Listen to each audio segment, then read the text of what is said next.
गांव के पास एक पुराने हवेली का निकट एक सुंदर गुफा था।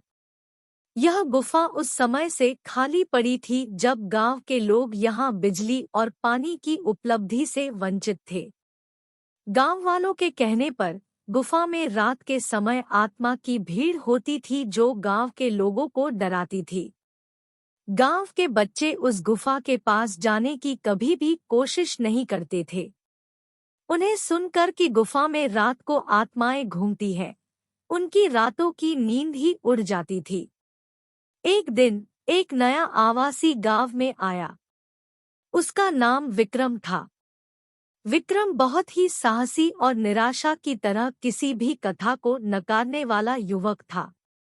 विक्रम ने गांव वालों के डर के बारे में सुनकर हंसते हुए कहा, आत्माओं की बातें, यह सब तो सिर्फ मनोरंजन के लिए बनाई गई कहानियां होती है। इस तरह विक्रम ने गांव के लोगों की धारणा को चुनौती दी। वह अगले दिन गुफा के पास जाकर बैठ गया। गांव वाले चौंके और उसके साहस की सलाह में नाकाम रह गए। विक्रम ने गुफा में रात को अपनी शोला जगह ली और सोने के बाद रात के समय जागकर गुफा में चलने लगा। परंतु उसकी धोखाधड़ी योजना अचानक विफल हो गई। वह रात के समय गुफा में बाहर आया, लेकिन किसी भी आत्मा से मिलने का अवसर नहीं मिला।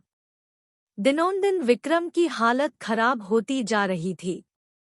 वह न तो ठीक से खा पा रहा था और न ही अच्छी नींद आ रही थी। उसके चेहरे पर चिंता की छाया बिखर रही थी।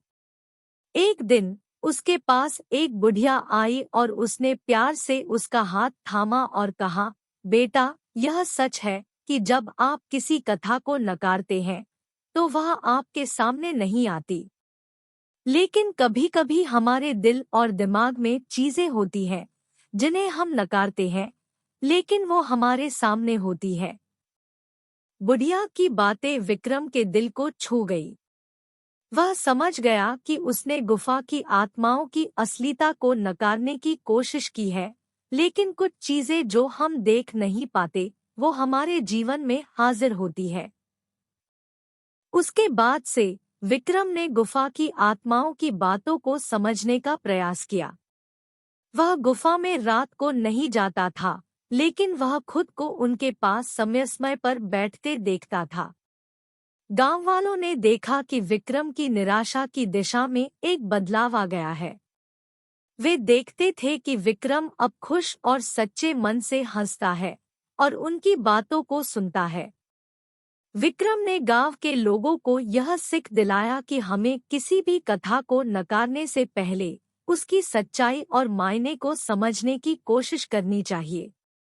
उसने सिखाया कि कभी-कभी हमारी धृष्टता और आलस्य हमें असली जगह को नहीं समझने देती, जो हमारे जीवन में महत्वपूर्ण हो सकती है।